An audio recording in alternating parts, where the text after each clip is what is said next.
doing everything that you're doing. Continue to shit on bitches and you're not doing like you do. Yeah. Big move, not the little one though. Gang.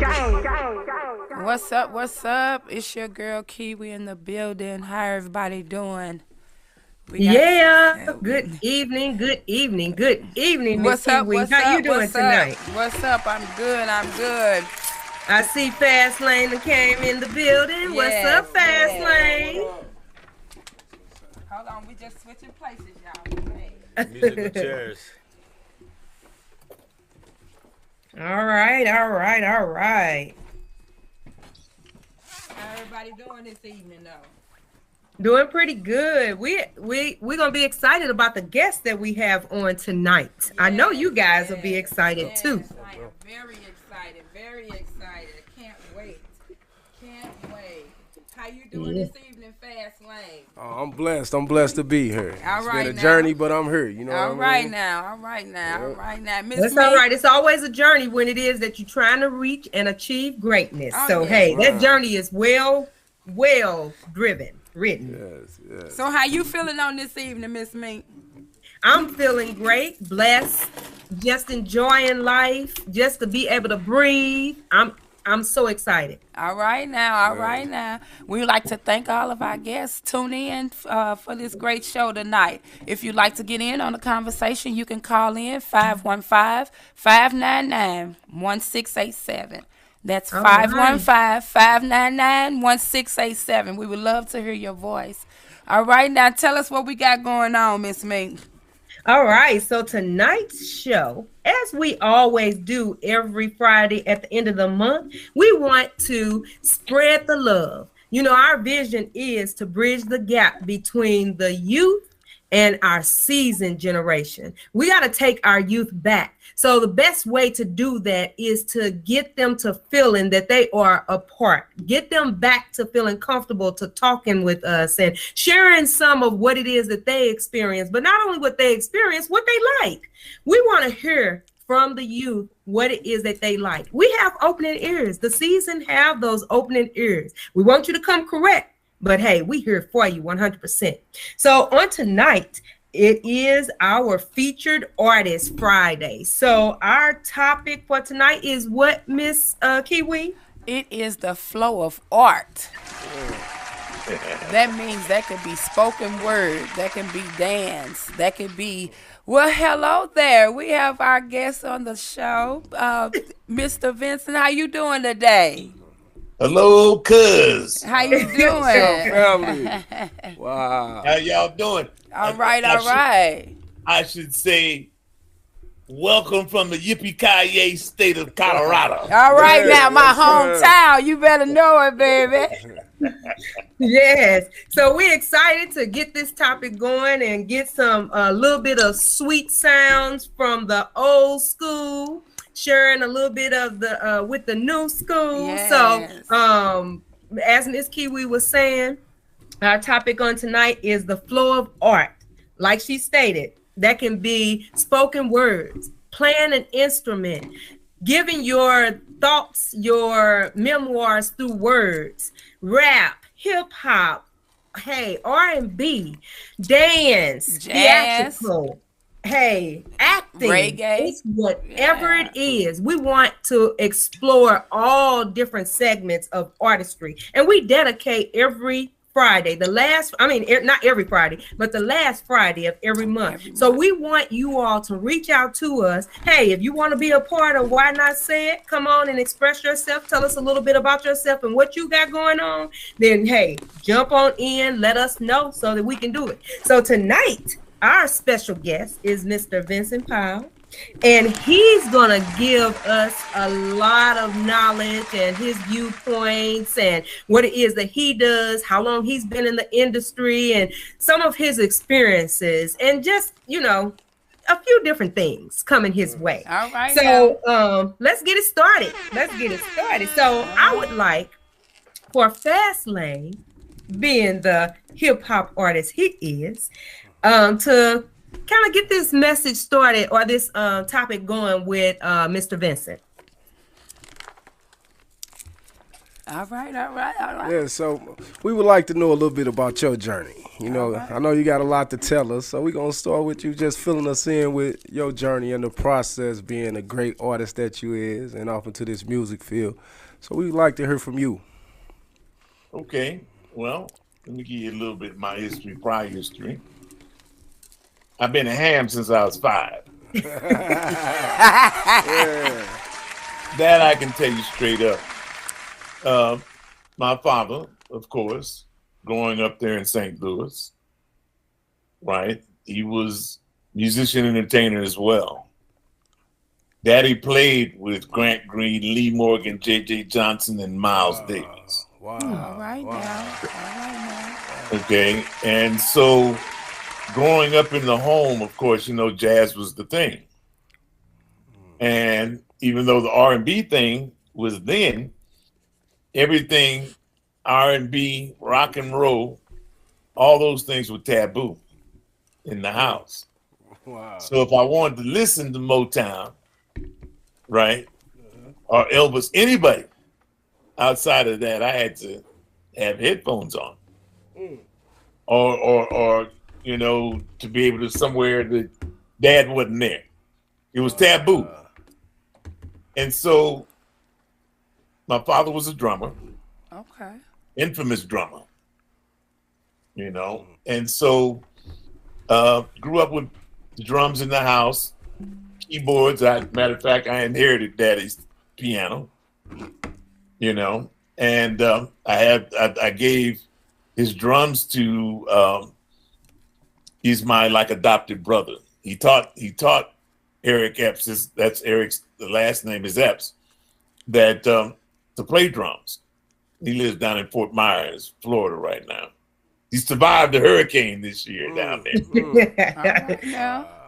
Yeah. So, but everything started with me at an early age. And why I say that ham thing, because they actually said that to me, as I was saying, about 5, 6 years old.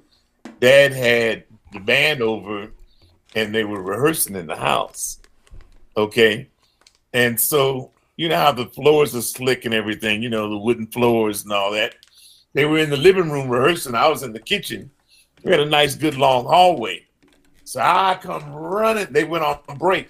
And so I come running down the hallway and slid across the floor right in the middle of the band and said, "Hit it, boys!" You know. I remember this. I remember it well, too. And so that's when all the musicians looked at my dad and said, "Max, you got a ham on your hands." And so the love of music has always been a part of my life. By the time I was 8 years old is when I picked up flute. Flute's number one on the flautist first.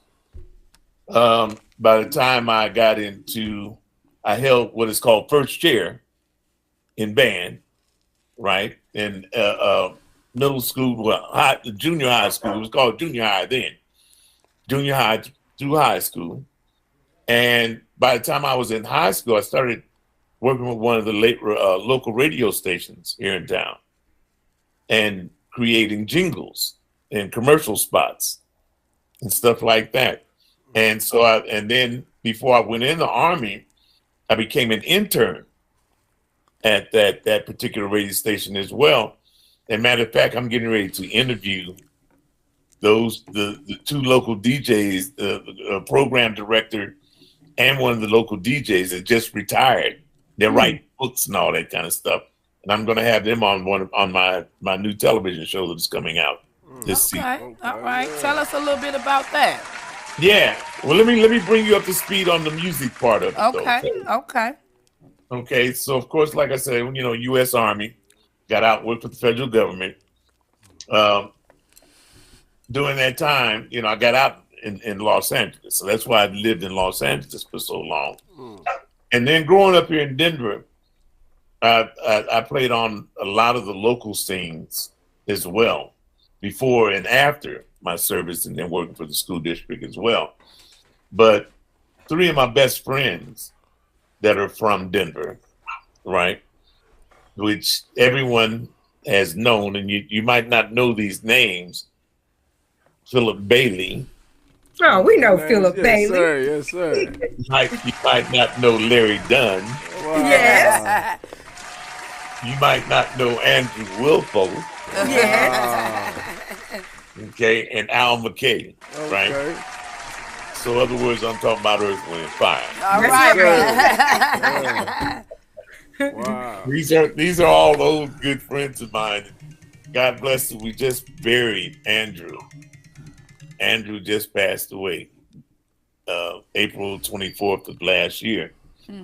And so, I mean, that whole thing, the rigmarole, working in California, in Northern California, playing music out there, recording.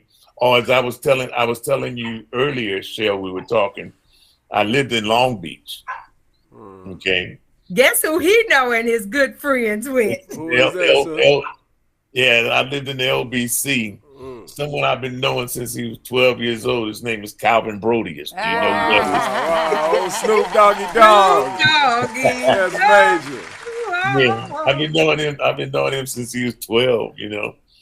Because I rolled out there, I had a 1973 Buick Riviera, right?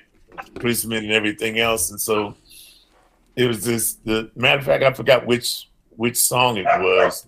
He made a video of it right on the corner that I met him, right? And there was a liquor store type thing. And so I parked and went in the store, and I come out. And so I see this little kid running his hand all up and down that car, walking around it. This is just too cool. This is too cool. I told him, I said, you like this car, huh? He said, yeah, man. And so I said, well, what's your name, partner? You know, he said, my name's Calvin. He's going around the car, just looking at it, looking at the wheels and everything, you know. I said, oh, okay, Calvin. He said, yeah, but my mom calls me Snoop. You know? And so that's one part of it. Like I said, the EWF thing, Tower of Power, okay? That was up north.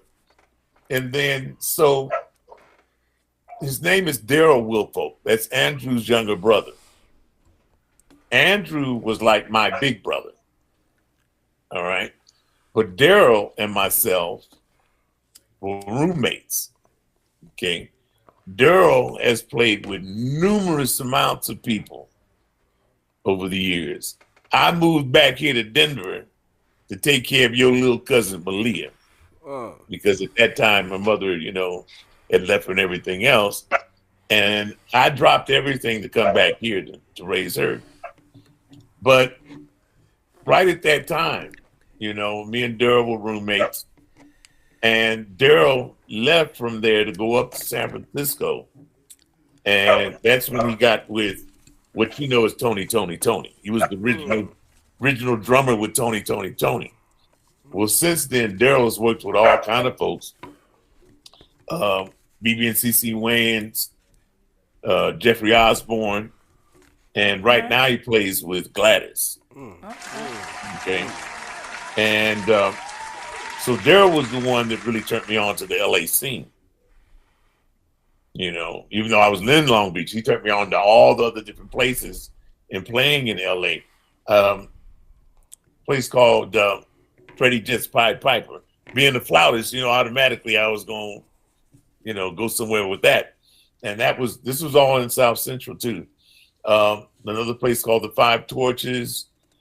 You guys remember, you know who Marla Gibbs is? Mm-hmm. She played on Moving On Up, Jefferson's. On the Jeffersons, right? Wow. Well, she had a nightclub there in Los Angeles called Marla's Memory Lane. It was called the Memory Lane. It was a fabulous one, the first African American, big, classy, bougie type of nightclub, right?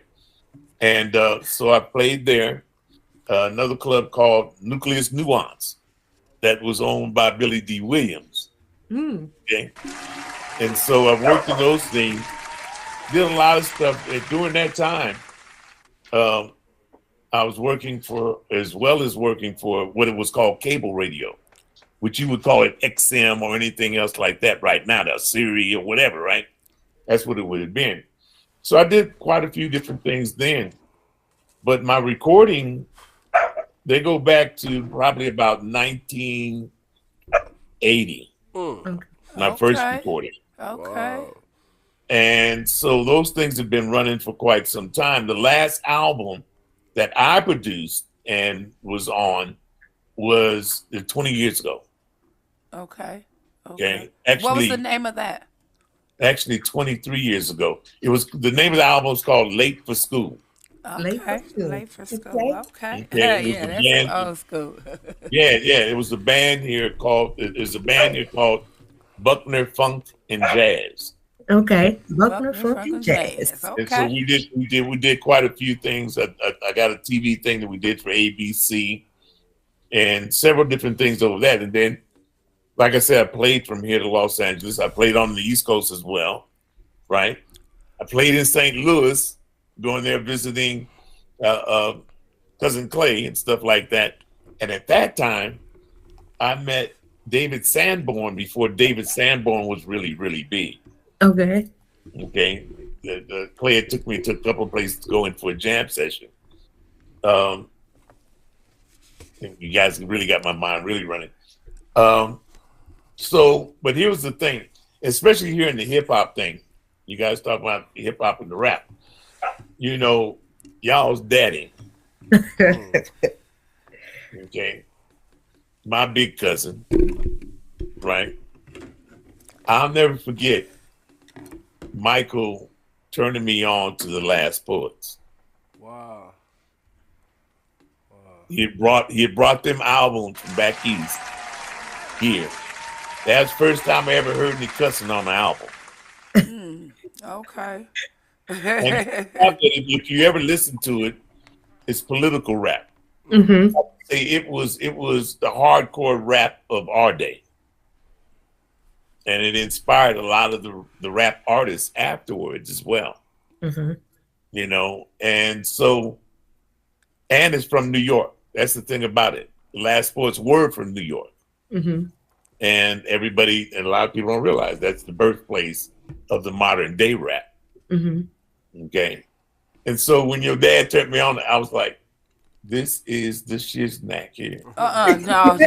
You've been around Snoop Dogg too long. Been around him too long. Yeah, he'd have been around you too long. Because you could imagine at 14 years old when he played that to me, I was like, oh my God, Dad and him, like I said, I couldn't listen to R&B out loud. Me and Michael had to be down in the basement listening to those kinds of albums. You see what I'm saying? And so when I tell everybody about the rap thing, and so when I moved out to California, back again, right? This is after the first time. It was just now really starting to pick up. By that time, Calvin and all of them were like 19, 20 years old, Mm-hmm. right? And so at that time, I was working up in Los Angeles, over by UCLA, right? And so, because I was working for the Veterans Administration then and playing all over LA, though, that was the thing about it. And so I used to ride what is the Blue Line, which is their light rail system. And it used to go from downtown LA all the way down to Long Beach. The end of the line was in Long Beach. So when I would get off the train, right where I was at, where I'd get off, there used to be a Kentucky Fried Chicken right there, right on the corner, right across the street from the train stop. And guess who's over there in the parking lot up underneath the lights? They had a great big old, like, you know the red wagons? Uh-huh. But they had the biggest boom box you ever seen in your life. It was that big, it fit in that wagon. Oh, wow. And then Negroes was out there shooting dice underneath the street light and doing rap battles right there on that parking lot. Warren G. Wow. Okay. Snoop Dogg. Okay. Dre and them didn't come until later, right? Mm-hmm. And so at that time, and this was before Easy had got the studio up in Torrance, all that kind of stuff, right? The movie that you guys saw, right? straight out of Compton. Mm-hmm. This was way before that. All right, when they were just starting to form, just getting that thing together. And so with that, doing those things, working the scene, working the jazz scene and the R&B scene in LA, really boost that up. And then, like I said, when I came back home to Denver, I had to find something that was going to keep me occupied and to kind of fit in. So I looked around and I was invited to a jam session here in Denver at one of the local nightclubs. So I went out. Well, you know, with me, I'm accustomed to doing things the way I do it anyway, right? Oh, you know your cousin busted up in that joint. I didn't just look at to go there to play. I went there to look for the owner. So I met the owner. Okay. And I made him a bet.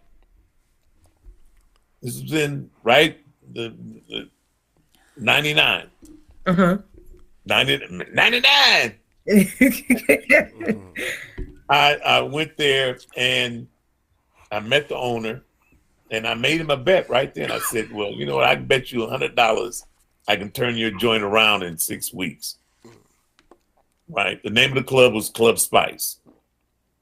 Okay, that was in Montbello, which is a part of Denver. It's our suburbs.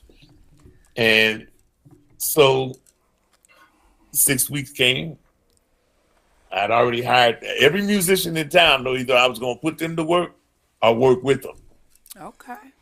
So I had the hottest acts at that time in Denver working at this club. So 6 weeks it came by, right? And I told DJ, so he was going into the office. And I said, DJ, I said, it's week 6. He looked at me and said, oh, hold on, let me get it. So he looks at, and I was setting up the stage, getting it ready for it. It was a Friday night, like tonight. And so he said, you open up the door, Vincent, come here. So I went in the office, sat down, and I'm just looking at it. I'm waiting for my money. That's what I'm waiting for. I know I didn't win this bet because we were off the chain. I mean, it was the line all the way down the doggone street to get into the club. And so it was just $100 bet, but you know, it was the thing that I told him I was going to do this. So DJ goes and he grabs the envelope, getting ready to hand it to me, and wouldn't let go. Uh-oh. I looked at him like, Negro, you better give me my money. And he wouldn't let go. And so he let go of it. He started laughing. He says, I want to tell you something. And I just looked at him, yes, sir. He said, you actually won that 2 weeks ago. Wow. Okay. Yeah. So, cousin, would you say that's one of your favorite projects, or what's one of your favorite projects that you've done? Well, that's what I was going to say. One of my favorite projects is, I mean, even though I did the radio stuff, the jingles, all that stuff, you know, prior to all this, working with that band, Buckner Funk and Jazz. Why?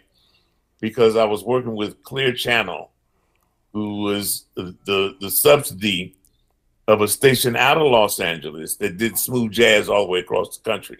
Okay. I chose that band because I knew the writers that Rod had in the band were writing the mainstream industry standard to be able to get it. And since I was doing all the voiceovers for the radio stations and operating the nightclub and putting these cats to work as well as playing with them, that I knew that this would be the high point, right? So the keyboard player had became a webmaster with ABC. All right. He was working at the station. Okay. And so we got a spot on one of the Saturday early morning shows on ABC. I think that was probably one of the key points of fun project. Why? Because it was live, first off, right? And I'm being seen all across the country on it. Right. I got it now too. I got it in my archives. But the fun part about this, guys, was that, you know, live is live. That's one thing. Just like we are right now. Uh-huh. Ain't no filter. Right.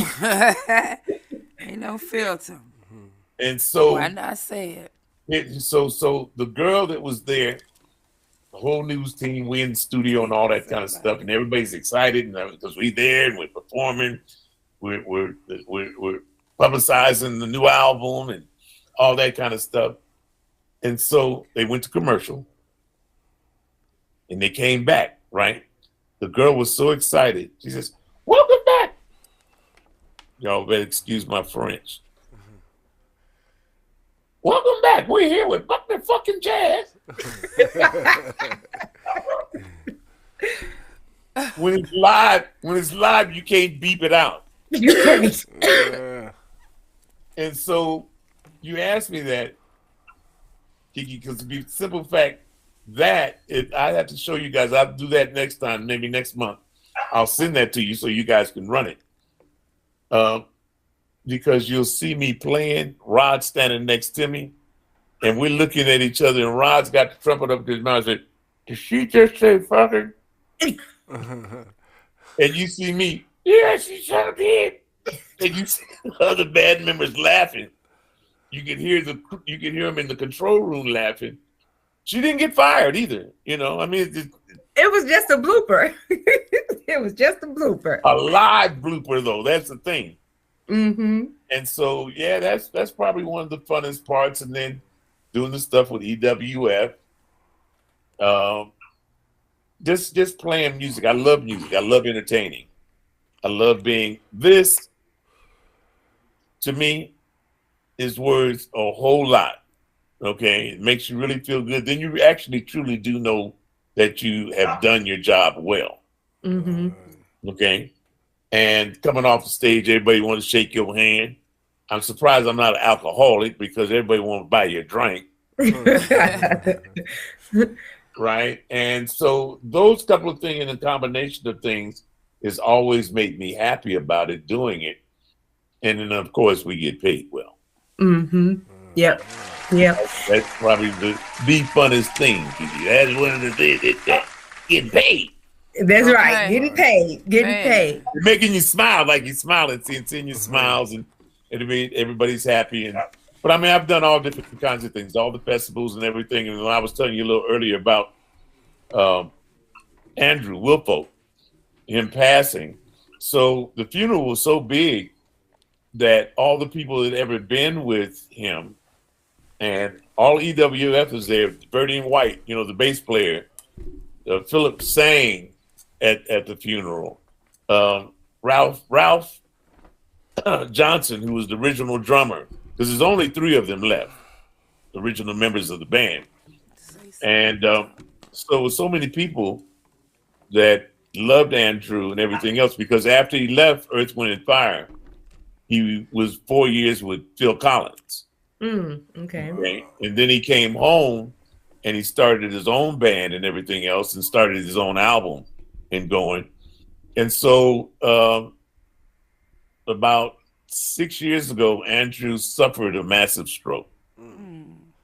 Okay, and went into a vegetative state and lived that long, 6 years, and passed on April 24th of last year. And so it was so many musicians. This is a great big church, one of them great big old giant churches, you know. Mm-hmm.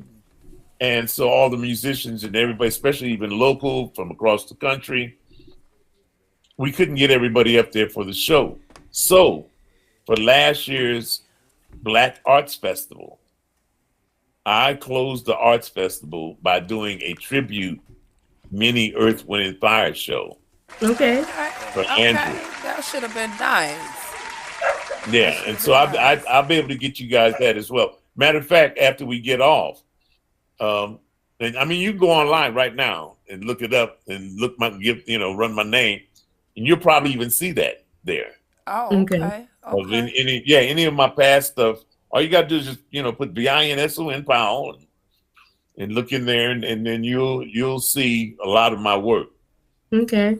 So tell me a little bit about what's your thoughts of New School rap, music, period. R&B, all of that. R&B. What's your thoughts on it? Well, here's the thing. You know, going backwards from my time back, right? There's not as many musicians anymore. That's one thing. Okay. There's not as many full bands anymore, right? Of course, the new school of it is everything's electronic, just like what we're doing right now. And so I appreciate it because it does make things easier, especially for somebody like myself. Mm-hmm. The thing of it is that there's no acquisition. That's different if they were coming to look for people in St. Louis, right? Or if they're coming to look for people down in Atlanta. The only time they come here to the Wild Wild West, okay, is if it's American Idol, okay, or The Voice, or I forgot to tell you guys, I was a contestant on America's Got Talent as well. You were? What you do? Okay. You ain't tell us about that. Wait. The thing is, we weren't picked. You know what? My band, personal band, chickened out. Oh, wow. Yeah, they chickened out because it wasn't so much as a chickened out thing. They were so worried about, because it is. I mean, when you sign with these people, because it was, you sign in with General Electric, because that's who actually operates all that, right? Mm-hmm. And so they were so worried about giving up rights. Mm. You know, any good contract, you're going to have to give up some rights. Okay. At least for the first 5 years. Okay. You know, that's why most contracts nowadays are signed just for 2 years. Okay. Now, I love rap. I love today's rap. The only thing about today's rap compared to what you can consider old school rap, right? Well, I'm talking about like Snoop, Dre, Tupac,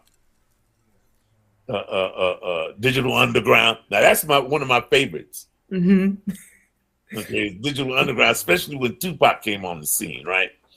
And matter of fact, I'm getting ready to do a thing using All Around the World. Playing yeah. Around the world. I'm going to use that beat, right? Yeah, I'm going to use that beat, but it's going to be a different thing to it. Now you really got me thinking. This was in LA. There used to be. Now this is going to blow you away too. You guys, maybe since you're going backwards on this. His name is Quincy Rose. You know him as Q-Tip. Wow. Oh, Yeah. okay. Yeah. Yeah. Okay, Q-Tip, I've known since he was 17 years old. Okay. Okay. All right. So when I was in LA during that time, I just did this on my TV show. I was talking to folks about living there. When I lived in LA, there was a school shooting almost every day. Wow. Almost every day. It wasn't publicized a lot because it might just been one person. But living in South Central, there was a school shooting literally every day. And so I saw that, and this was even before what happened here in Denver for Columbine and all that kind of stuff. This is way before all that. And so there used to be a television show called Peter Gunn, the old detective show, right? But it was the theme that I always liked as a kid. It was dun dun dun dun dun dun dun dun dun dun dun dun dun dun dun. Okay, so I took it, what was going on with that, and I said, Peter, you don't need no gun. Oh. Okay, but the thing of that, the original soundtrack was by Henry Mancini. He's the same guy that did the Pink Panther soundtrack, Elephant Walk. He did a lot of different things. He was like the white Quincy Jones, you might as well say. All right. As a matter of fact, he was a little bigger than Quincy at that time. Okay. And so I had to go to them to get permission to do this, and he didn't want his music turned into rap. But who dropped the rap? I did the music, right? And Q-Tip did the rap. Okay. Okay. And I plan on redoing this. I have a guy here in town. His name is Utica. Okay, and he was off of one of my other shows, which was called The Joint Spit It Up. You'll be able to see that online as well when you go to do the search. And that show won me my first Independent Voice Television Award, which is up there on the wall. You want me to pull those? You want me to pull those down so you can see them? They're up there. No, see, don't pull the awards down. I wanted you to give us a live of, hey, what you already do. Give us a taste of it. See them up there along the wall up there. Okay. That's amazing. Those are TV awards. Okay, so the rap thing was really cool. I mean, and then, you know, we get a lot of rap folks here. You know, Snoop's got a dispensary here in Denver. Yes. Right. That's not surprising. Yeah, Snoop probably got a dispensary everywhere. Oh, yeah, it's everywhere now. Yeah. But I mean, you know, since we were number one first in the country, you know, to go legal. Yes. Yes. They got You good know, content. so he came here, which was a smart move, you know. And he can smoke and sell as much weed he really want. Man. And so that was a thing. And then it's just the thing that these things are coming to fruition.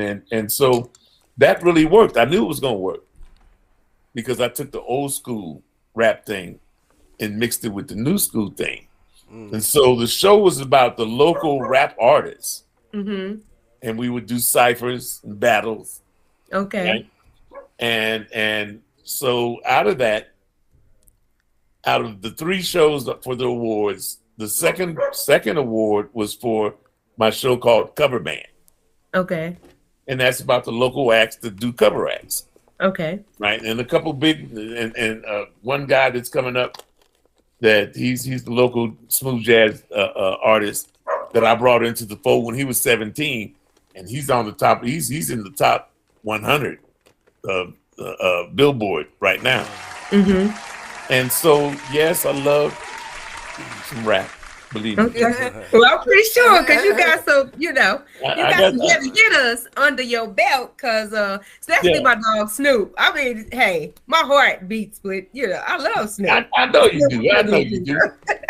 And then you guys been trying to get me with Skip and all that kind of stuff. I mean, Michael wanted to do some things, you know, and just like, you know, and how Nelly came up out of St. Louis and all those things. I love it. As far as the R&B thing, that's why I'm saying coming to that.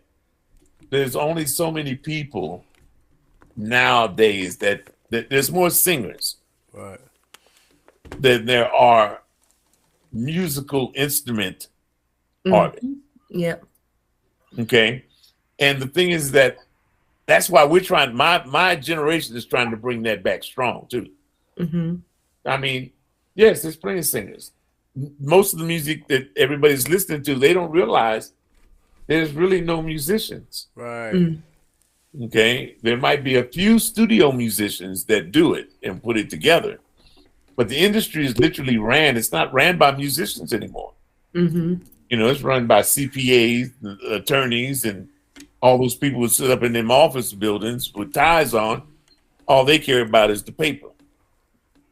You know, and they don't care who they're selling to. Right. And so it really, here's the thing about this, and I know you're going to agree to this. The thing about the hip hop and rap world, it is saturated. Everybody thinks they can do it. Yeah. Mm-hmm. Yep. It's saturated. It's too many people. Okay, that's why those that do make it are the ones that go through the old school ones in the first place. Mm-hmm. And it's all about that. It's a sale. It's a business, right? There is an art there. There's an art to rhythm and rhyme because that's actually what it's known as. Mm-hmm. You know, and of course, our people always have been rhythmic. Mm-hmm. Right. Always will have it.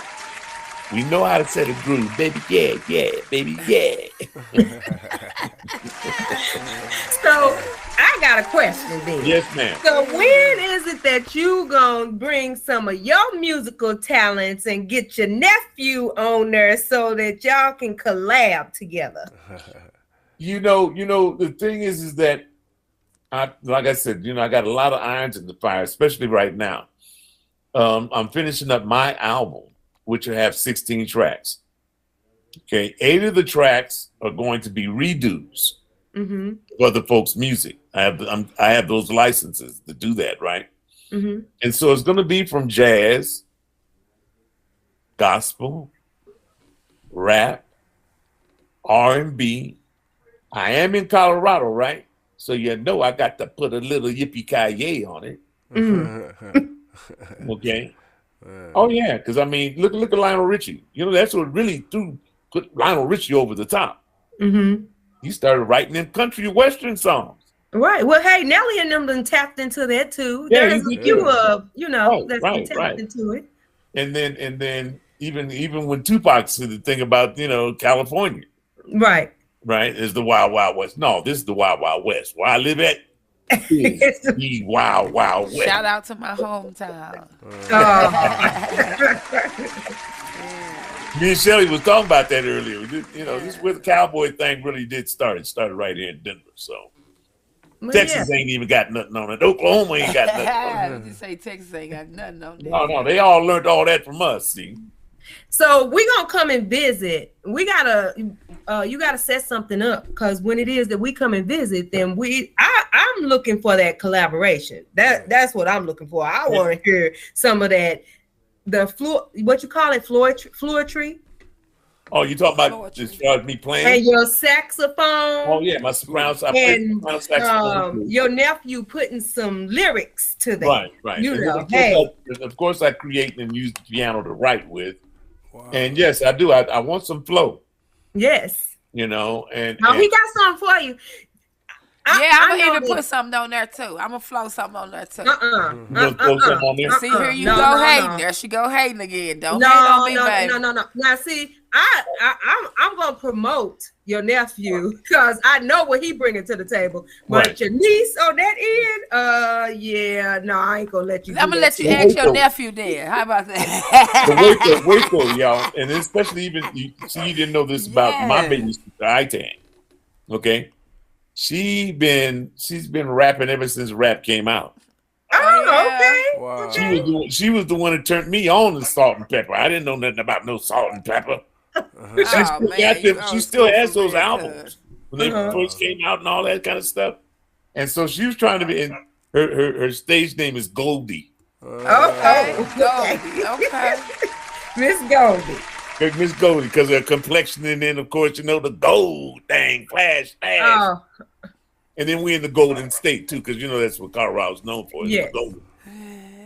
And so I on the album, that's what I'm saying. 8 of those will be redos, and then 8 are going to be in different categories. Okay. And I plan on having at least 2 hip hop rap tunes on the album itself. Okay. So that sounds like to me, okay, you hear that Fast Lane, that one of them needs to be yours. Yes, ma'am. All right, yeah. Now. We got work all to right do. Now, make it happen, Cap. Yeah. Make it happen, Cap. Yeah, and then I know y'all got the flow. I mean, Michael had sent me a couple of things that I was supposed to get something from Skip. I didn't get it. He might have sent you some of my music though. It might have been some of my music he was sending you at the time. I'm not sure exactly. But it ain't nothing to us. I got plenty though. It ain't too late. We here now. You know what I'm saying? Yeah. Ain't nothing to it the way we do it. Yes, sir. That's right. Yes, sir. I wish I would have said that. I like to deliver it personally. You know what I mean? That's Go to right. book a flight and really come see you and soak up some of that good energy. You know? Yeah. And then there's the guy that was the host for the rap. The rap show was called The Joint Spit It Up. So that let you know. Okay. And so my host for that show has his own small, it's not really small. He's got a rap studio that's really it's really moving stuff.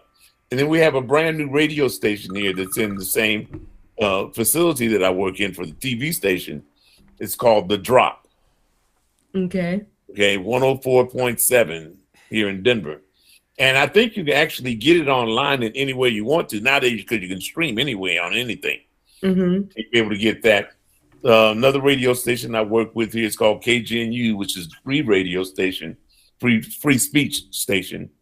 And then the oldest jazz station, there's only 4 jazz stations still left in the U.S. Oh, really? Only 4 of them, yeah. And one of them is here. It's called Kubo. Okay. So all these things I'll send you guys after we get off. And like I said, all you got to do is just Google my name. Man. That's all you got to do is Google my name. It'll bring you up to speed on the last couple things that I've done. Okay. Well, yeah, we're gonna hold you to that, because we sure gonna come to the Golden State and bring a little show me state. So y'all can do a little collaborate on that. Yes. Well, show me. That's right. That's right. Show Wait, you. what Joe used to say? For show me. Yes. So I know you're right. That's right. That's right. Yes. So most definitely, we're gonna make that happen, because I'm pretty sure Miss Kiwi want to get back to where it was that her little roots started. Yes, where she was birthed into the world. It's time. Shout out to Denver, Colorado again. Yeah, you know what? Tell me a little bit more about what's going on y'all's end, especially there in St. Louis. Oh, it's the same old same. You talking about as far as the music? You talking about what you just talking about? Period. What you talking about? Well, I mean your music thing that you're working on. I mean, you okay, guys are fast lane. In the fast lane. Is that what you said? We stay in the fast lane, baby. But no, that's his name. Fast Lane 747. Oh, okay. I mean, I've been in the studio a lot lately, just recording, doing a lot of pouring out. You know what I mean? It's like it's a passion, but I really need that next that outlet. You know what I mean? I feel like I need to get out my city with my music. You know what I mean? It's something that I can't stop doing though. You know, I love it. You know what I mean? And that's where it's at really right now. You know what I mean? I ain't really been reaching out too much, because I've been trying to finish some projects so I can have a real solid project to put out there, you know what I mean? And I'm ready though. Do you create your own beats? I do know how to make a few beats, but I'm not creating on most of my album. I ain't created none of those beats. You got somebody doing it for you. Yeah, I deal with a few different producers, but I do need that too though. I need that. Right. So you just spitting. I'm spitting, I'm networking, I'm pushing. I ain't gonna stop till it happen. You know what I mean? I'm on it. I don't make my own beats. You know what I mean? I'm a writer. I write all day. I write, and I got an ear for music. You know what I mean? I can sit there with the producer, and I practically can create the beat through his fingers. You know what I'm saying? Like I hear that sound, but I really don't. I don't know the buttons. You know what I mean? So, I mean, but I'm all in. The thing is that I actually have done, even with because I have a workstation here that I have in the house, and like I said, on my album, I'm working on. Oh, matter of fact, I can tell you who the producer is. His name is Aaron Jackson. Okay, of the Jacksons. He's one of the Jacksons, of the Jackson family. Not of the Jackson 5, but Bill Jackson, okay, was his father. Okay. Which is Joe Jackson's brother. Right. Okay. Okay. So the Jacksons. Yeah, of the Jacksons. Yeah. Shout out to the Jacksons. Shout out to the Jacksons. Yeah. And so Aaron is here. He can go all the way back. Even his father was my choir director when I was in junior high school. And him and my father played together. You know, so but Aaron's gonna be doing mine. He's gonna be finishing that up. But I got like I said, I got you. Okay. I got y'all, I should say. All right. We gonna hold you to that, because we're gonna make that happen real soon. We're gonna make it happen real soon. Because I always say, and I've spoken into existence, this is the year. This is the year for all of us to rise. It ain't no stopping, because we already doing it. So this is the year for all of us to rise. This is the year where we gonna get back to our roots on both sides of the family. We was just talking earlier about, us making it happen, where grandma, you all being our cousins, meet up, the ones of us that's left, so that we can know each other. That's happening even on my mother's side.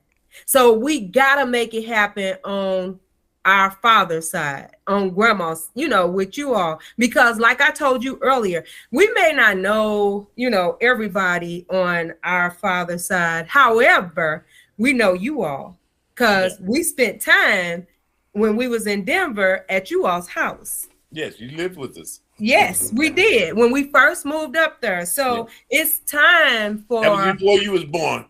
Right, yeah, it was right, before. right. I was nowhere to be seen. Both of us. Oh, okay, yeah. Before, Both of us. Yep, it was before she was born, but that's where it was that she was born. Yeah. So Hey, so that's where y'all was at when y'all was playing in the fireplace, sis? When y'all had, you and LP yeah, had all that white stuff all over you y'all. got in big old trouble for that. Yeah, they had on all white too that day. Yeah. yes. So we was going down some memory lane talking about what it is that Vincent got going on, but we got to talking about Daddy and all they mischief, and what it is that they used to get into, and we all know what our daddy was about. And like I was telling Vincent, I said a lot of the young cats. And I wish that he was still alive, to kind of spread a little bit of his knowledge, because a lot of things that they're doing, they don't know the toughness, or they don't know the gangster for real. They don't know about They don't know the true ruthlessness. Right, exactly. Man. And and that's nothing to brag when it comes to our dad, but that's We had to hold our own. That was the thing. right. Yeah, I still hold my own. What you talking about? right, exactly. Yeah, we came from a real general. Vincent was just kind of backing up, just a part of, even when it was that he was in LA. The gangs of the streets now are not like the gangs of the streets then, and which was our daddy was a part of that, as well as him marching and being a part of the Black Panthers and just everything it is that he did. So it's time for the new school to meet up with the old school and get a lot more, gather in, soak in as much of that knowledge to change that mindset of the way things are going. We all have our own expertise, our own talent, and so on and so forth. But if we can, gain a little bit of that old school, bring it into the new school, then that can kind of help cultivate a whole different culture. It really could. Yes, that's what we missing. Yes. Well, one thing that Michael had asked me before he left us. Okay.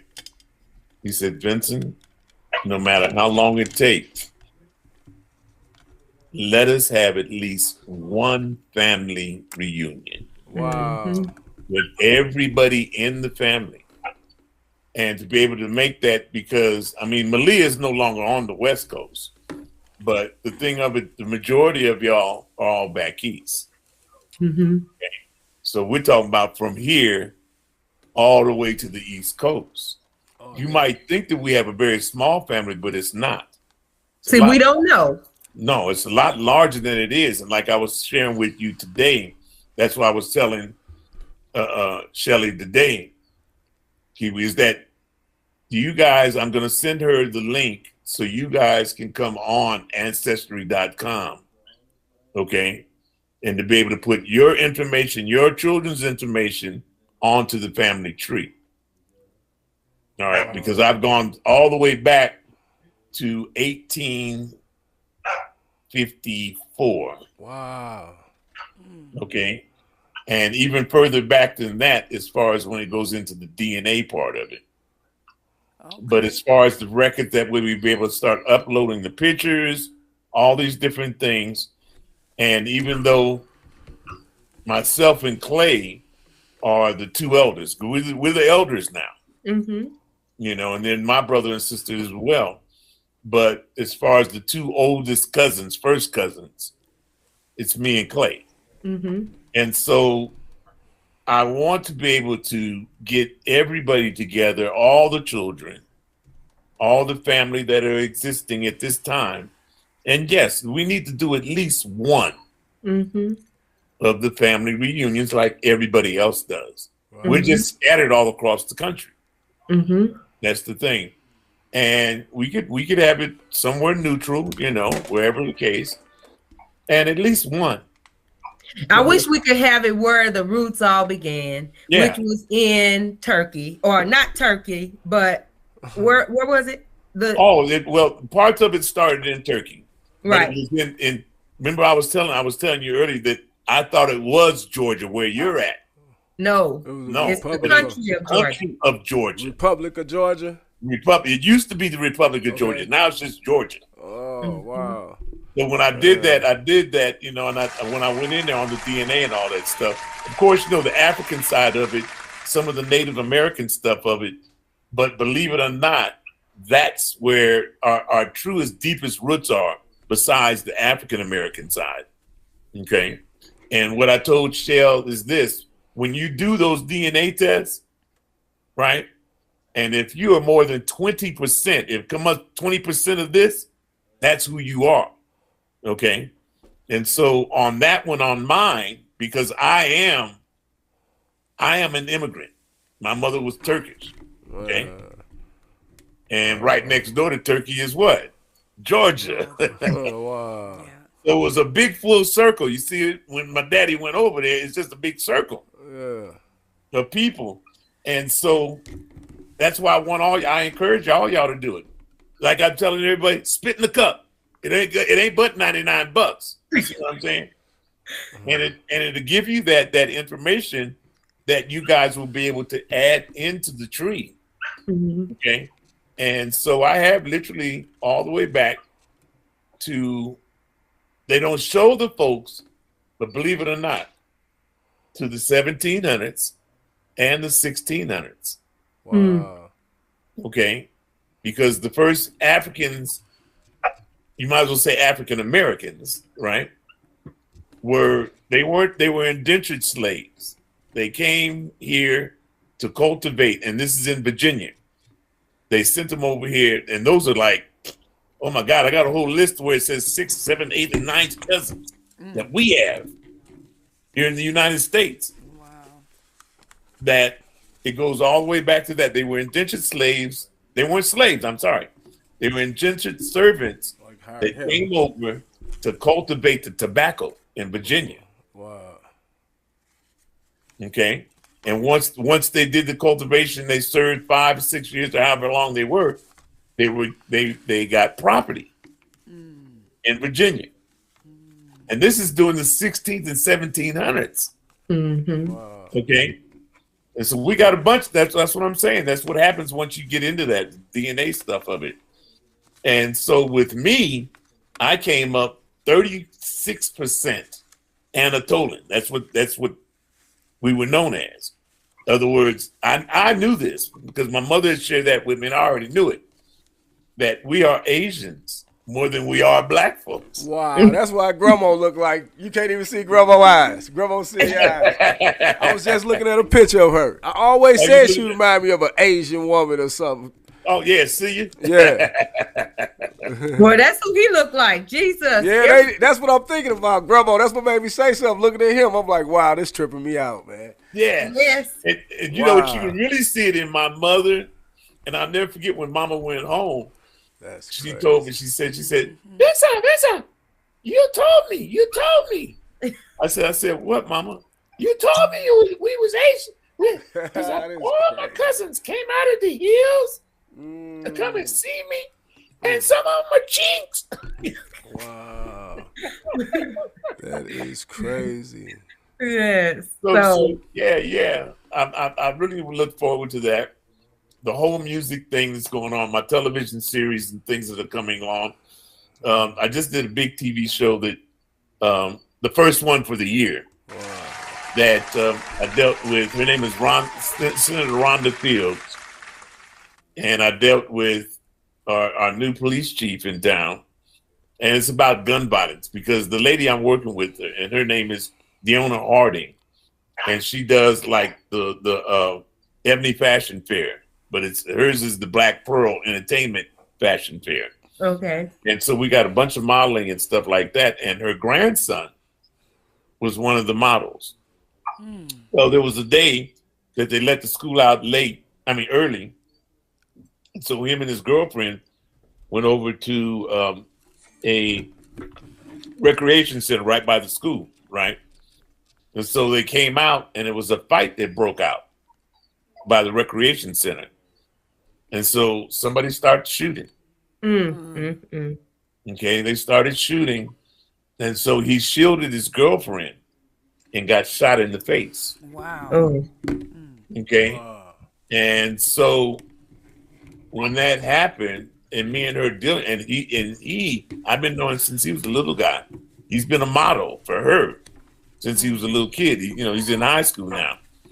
And so he saved his girlfriend's life, but he had to have facial reconstruction, and he survived the gunshot, And so automatically with that, you see why I'm tying that back into Peter, you don't need no gun. You see Right. And so the thing of it is that this first episode was to bring in Senator Rhonda Fields, she's lobbying. She's our senator, and she's the one that's changing a lot of the gun laws in the country. Okay, she's doing that right now. She just came back from D.C. on the big gun shoot, the mass shooting that was down in Colorado Springs here. Okay. Yeah, and I don't know if that's considered Chinatown or whatever. No. It's at Colorado Springs. You're talking about at the club. At the club, the gay club that was down there. Okay. I mean, but that's just one of the shootings that's been in our state that everybody knows of. And this is something I can enlighten you. I didn't know this. Cousin Clay, since we're on this subject real quick. Well, wait a minute. But what we're going to have to do is we're going to have to really bring this back. Yeah. And we're going to have you back on because like we stated, we're going to have... You want the music scene, yes. Yeah. Well, no, because it's time. Our show with time is upcoming. I mean, we're getting ready to end. Oh, yeah. So we're going to bring it back. We're going to bring you back. And because we have a topic that we're going to address around gun violence. Oh, yes. And You tell me that. Yes. So we're going to bring you back. We want to appreciate, this was awesome. We appreciate you taking time out of your evening and coming on tonight. Really, really love it. You just don't know that did our heart good. I really appreciate it. Yes, it did. We Highly appreciate you. Yes. And every month. I'll have my horns out and I'll be able to do a live performance for you as well. All right. Good. All right. But I want y'all to go online. Okay. And just Google my name. Okay. Right?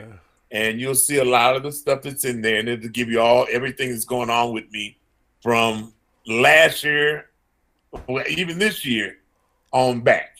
Okay. All right. We're going to do that. Legendary in the building. Well, on the screen, rather. On the screen.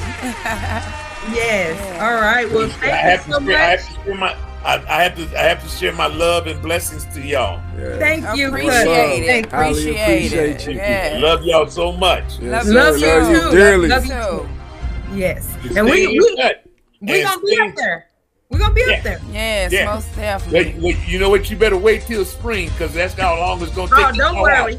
Because we just had a conversation about the code. I ain't finna do it. So we're getting ready to have a blizzard this weekend. So well, you stay safe. All right, and we thank you and appreciate you for coming. And till the next time, we like to thank our viewers and our listeners.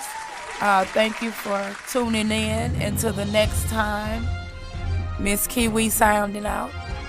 Miss Mint sounding out. Love you too. Love you dearly. Peace. Highly appreciate our guests. Yes, you enlightened us, you motivated us, and we got to get to you ASAP. Amen. We got work to do. Yes. All right, why not say it? Good night, everyone. Coming at you.